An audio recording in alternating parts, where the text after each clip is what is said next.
Hey everybody, welcome back to our channel, Gringo Chola y 12 Dogs. As you can see, that's just some of our guys back here, some of the first family. Today's just an update. I can't go live to do it, so I'm just going to record it. I don't know why YouTube doesn't let me yet. Anyways, we're going to do an update on our solar, how solar is going right now. After it's been 2 weeks monitored. I've updated it 2 weeks ago, and then we just updated it again, adding some more panels and some more batteries. But let's take a look at it, and then we'll talk a little bit about why. Why do I need solar? I mean, I'm in the city, and what are the plans? What are we doing? So let's take a look right now. I'll put up the board, and let's take a look at what we've got.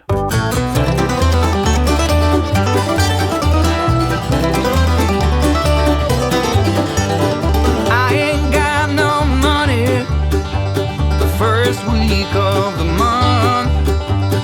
Right up into orbit, my chicks they all abound.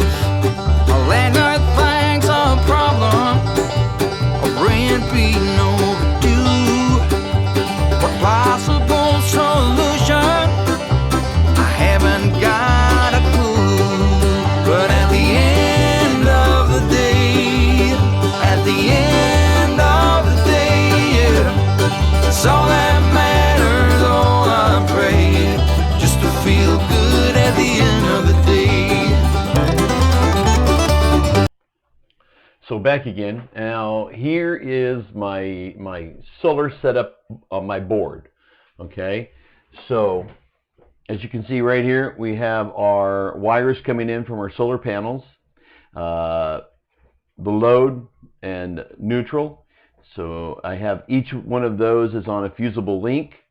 They're going into our MPPT 40 amp 24 volt 48 amp. So you can see I have the batteries, 2 batteries. We just added 2 more. So we now have 400 amp 12 volt batteries in series. So we're running 24 volts right here, and then those 2 in each one in series is run parallel on the other far side back there, and then connected to our 2000 watt inverter. So if you see if I can get closer to that so you can see it there. But all right.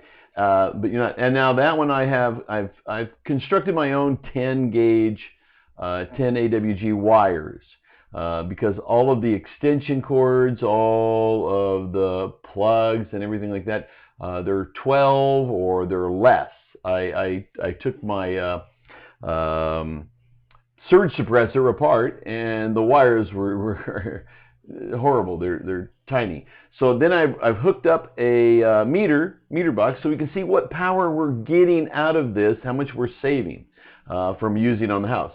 Now I'm going to get one more set of batteries. We now have 4 panels up there, so we need another set of batteries. And with that, I'm going to take the whole second floor of this house, which is 1, 2, 3 bedrooms. Well, dog's bedroom, my office right here, and our master bedroom. And we're going to run those off of solar, everything. We're trying to get everything down to where we can run a whole house off of solar, which we won't really need for a while, but we want to have enough so that we don't have a problem because we're going to be living on the land as we build. Then we have run up here to a 35 amp breaker.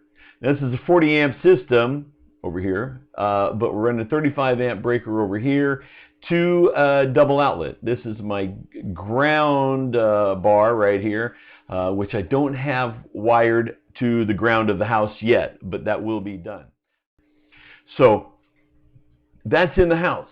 Outside we have, up on the roof, you can see we have, here I have these 2 panels in series. These are 350 watts each. These 2 I just got, they didn't have the 350 watts, so we got 2 330 watt, basically the same specs, almost exactly, 2 330 watts in series here. And then this pair and this pair are in parallel. You notice our roof is flat, and we barely need any angle where we're at in Peru. Because of we're close to the equator. When we move, we'll actually be a little bit closer, but we're going to get a little bit of an angle so that they can stay clean. The problem here in Lima, where I live, it's very dusty. A lot of dirt in the air. So you have to go out and clean them every couple of days because they do get a heavy film of dirt on them. And I just got them pegged up a little bit at a small angle right now. But they're wired up completely. And matter of fact, speaking of the wires, we can see what we're getting right here.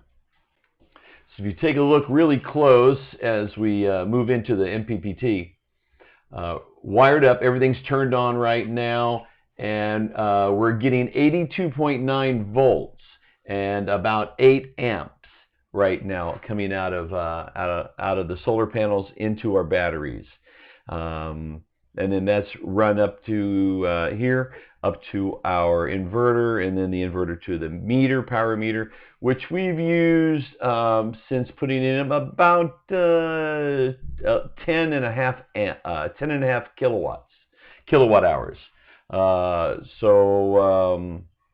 It's saving a little bit. It doesn't, of course, electricity here in Peru is very cheap. It's nothing like the United States. When running 2 air conditioners, a big freezer, refrigerator fully loaded, and an electric oven, the electric bill would run the highest it's ran. It's about $200 a month here. But I want to do away with it completely. By having solar panels. Right now we have about $1,600 invested in solar panels, in the whole solar system. I had $800 originally. Of course, it would pay in soles. So right now the dollar is doing really good.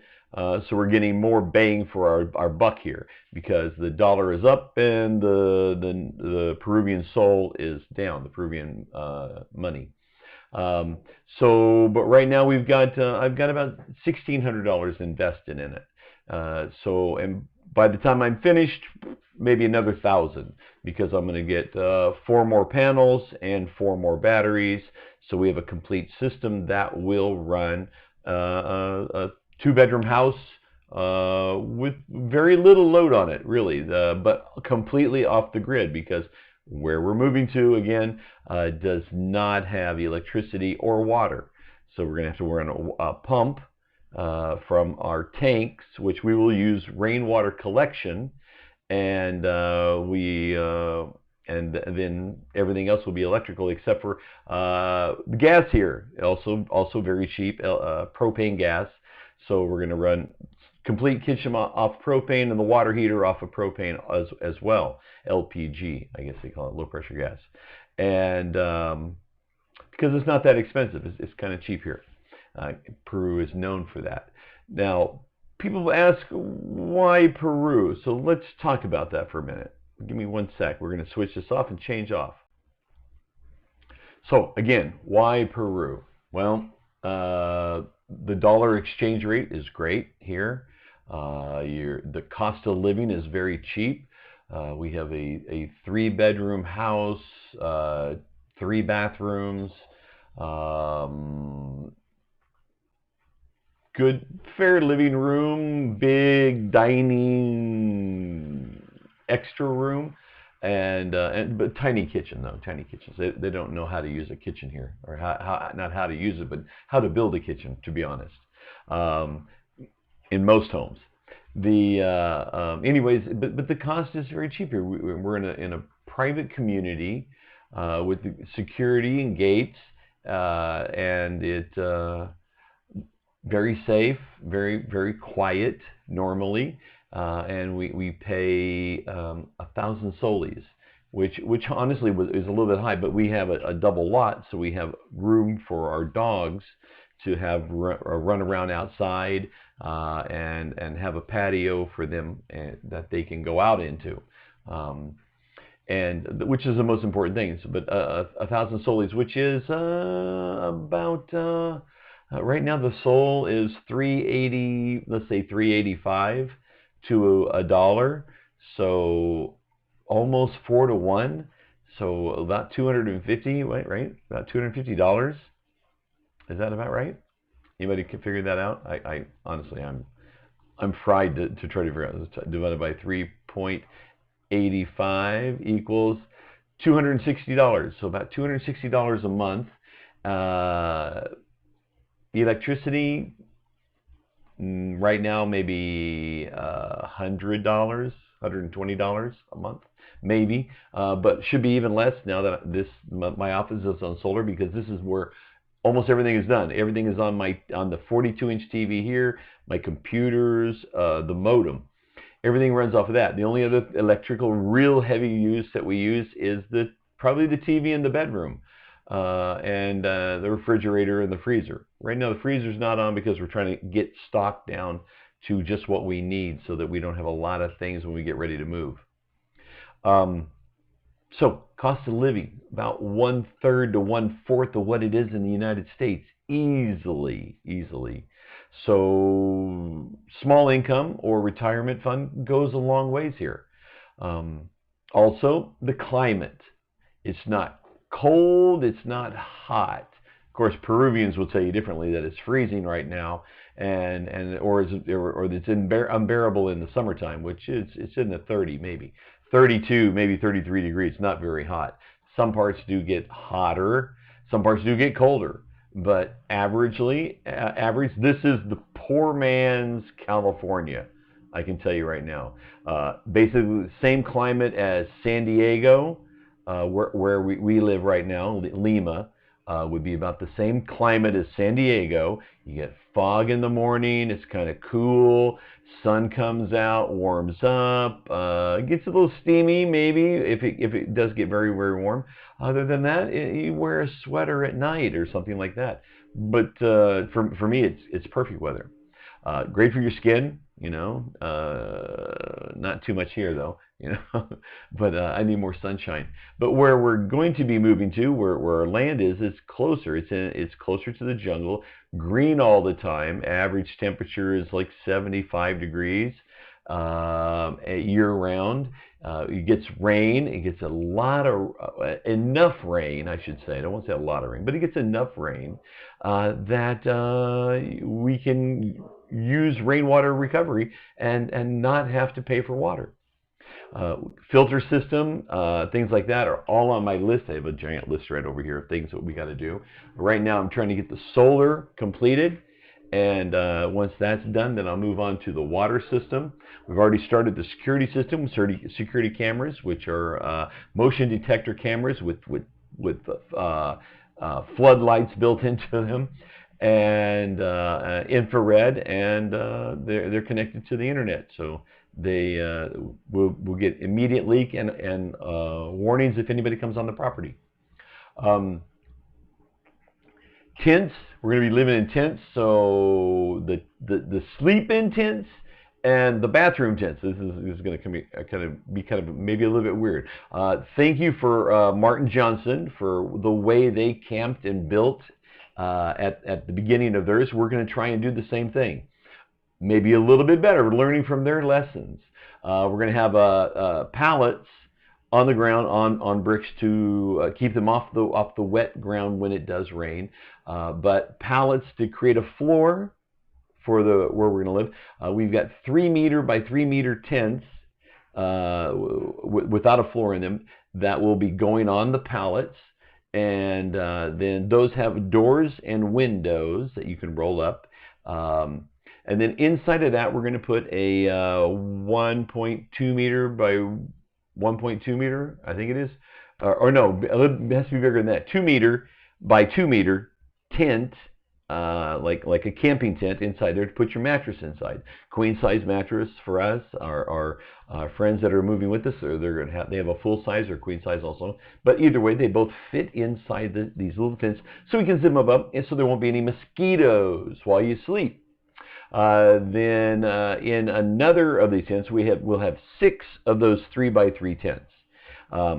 One for us to live in, one for our friends to live in, and one for the electrical system, the water system, the water pumps, and some equipment to work with. The other one is going to be a storage tent for supplies that we need while we're building.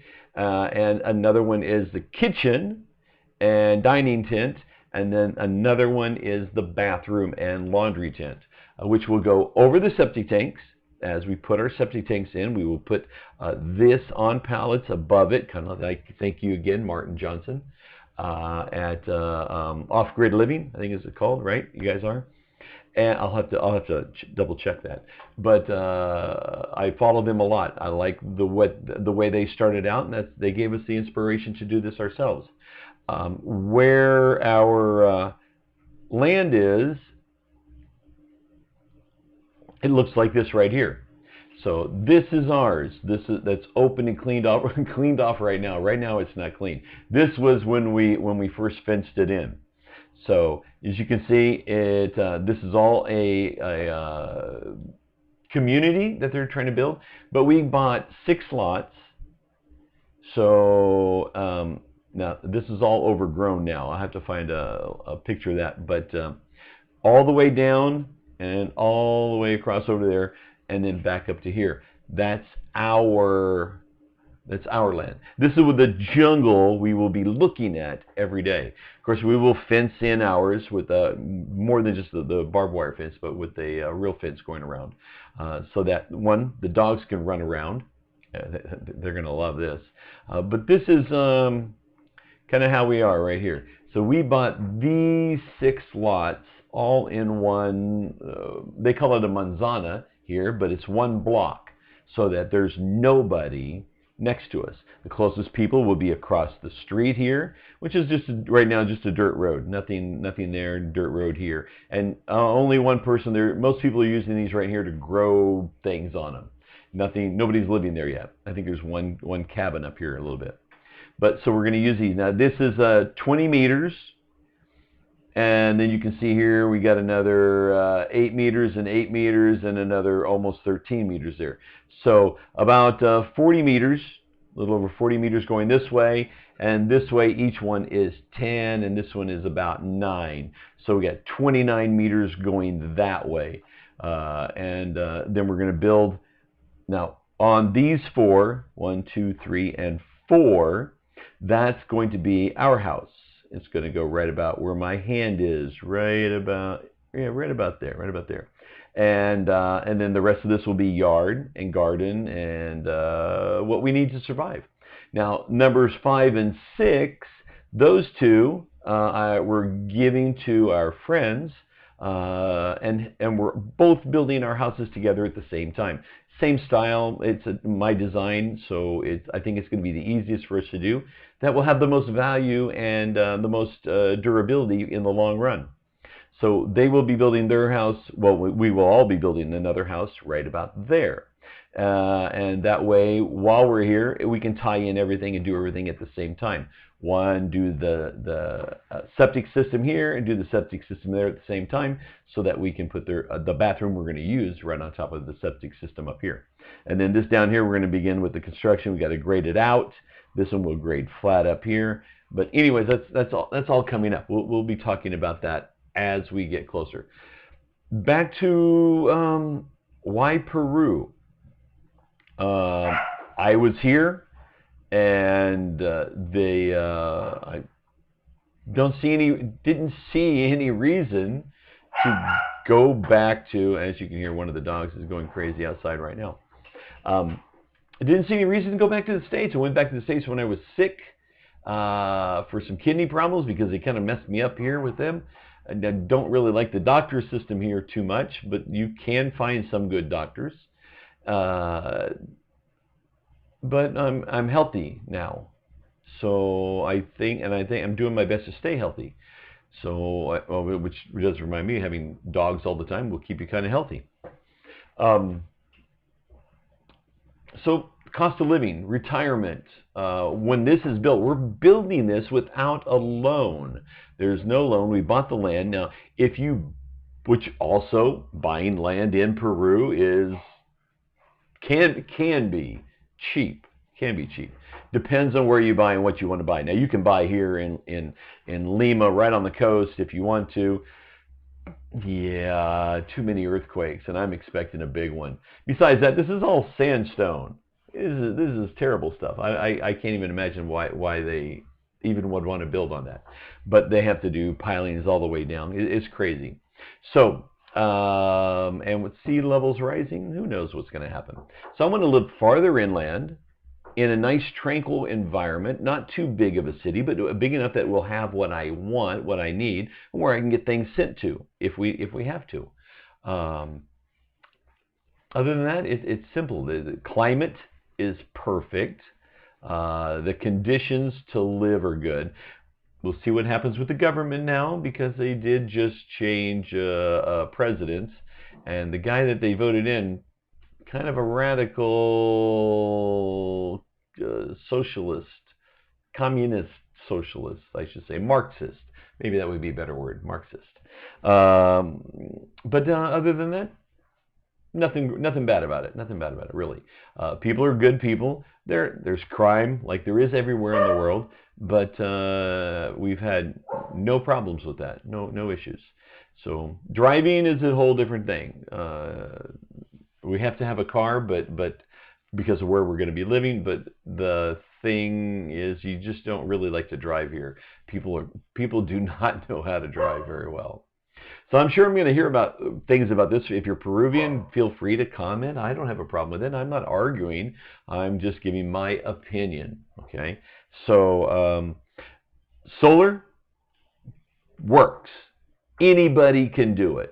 You can find everything you need to know on the internet.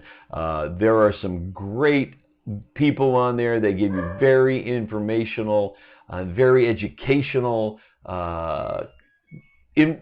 educational information, I guess. I don't know how you want to say it. They tell you everything you need to know about how to set it up, and the worst thing is they don't really tell you what you need. They tell you, what do you want to do? Well, I don't really know. I'm not sure what it's going to take, but I know if I can power this, this, and this, and this, how much do I need to have?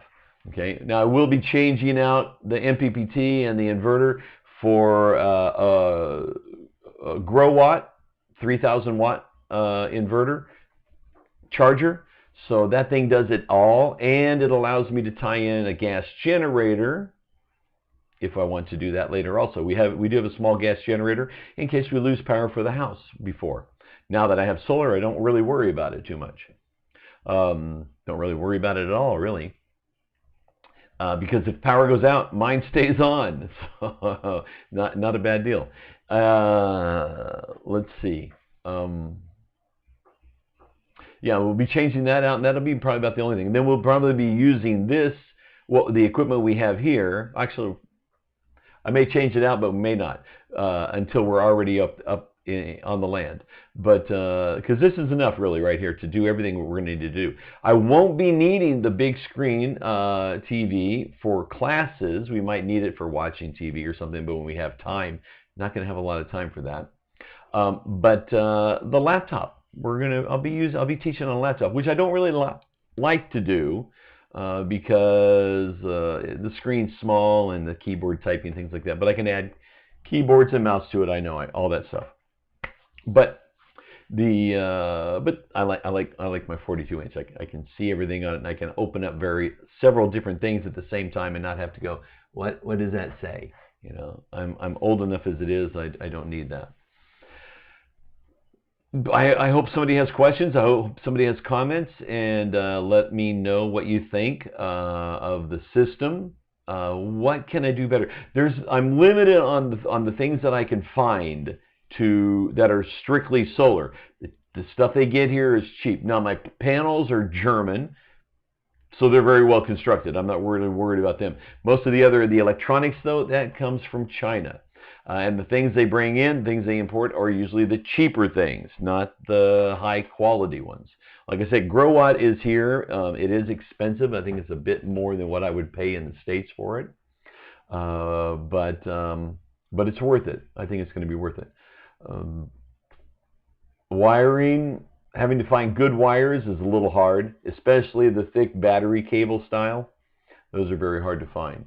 You have to really look for things. What else can I tell you about things? If I were coming here, I'd bring everything I need with me in a container. If you ever think about moving to Peru, bring it in a container and bring what you need, and then just claim it and pay what taxes you need on it. But you'll probably get a better price, because I've seen some people get panels for $50 each, which were great panels, the 300 watts. So in the States, so buying them directly from China. Also, you buy a pallet load. But that would be great to do. Other than that, yeah, electronics. Get it there, bring it here if you can. Or if you have somebody coming to visit you very often, have them bring it to you. Other than that, thank you for joining us. Watch for more of my updates on the solar. I will give an end of the month update on how much electricity the office uses, on what we've gone through on the meter here. And that way we'll get a good idea, because that'll be a complete month on there. Now this is winter also winter here. So it's cloudy, which means it's like 16 to 18 degrees is what winter means here. Today is a little bit warmer. I think got up to about 21, 22 degrees. But and the sun came out for a little while. But we've had like 4 or 5 days with like very little sun, all overcast. So that does slow down the recharging of the batteries. But hence the 4 batteries now, so which gives me plenty of juice to work day and night. On weekends I work day and night, and with summer coming for my students, I'll be working day and night. 4 hours in the daytime, 4.5 hours in the daytime, and 2 to 3 hours every night. So a full 8 hours out of this. But at night, remember, we're not charging. I work in the morning early when everything is electricity. I need that for everything. So they're not charging, and they'll charge up during the day, and then I'll use them again that night, and then use them again the next morning without recharging yet. So figure about an 8 hours use for, say, from nighttime to morning time till they can charge again. 8 hours of use between charges. We'll see how it does. We'll see if it can handle that. And then that'll tell me whether I need to go with 2 more batteries next or 2 more panels next. So I want to see how well it holds up to charging. So thanks again for tuning in. Please check out the dogs videos. It's great to get to know my dogs, and I'll be putting more of them up here pretty soon.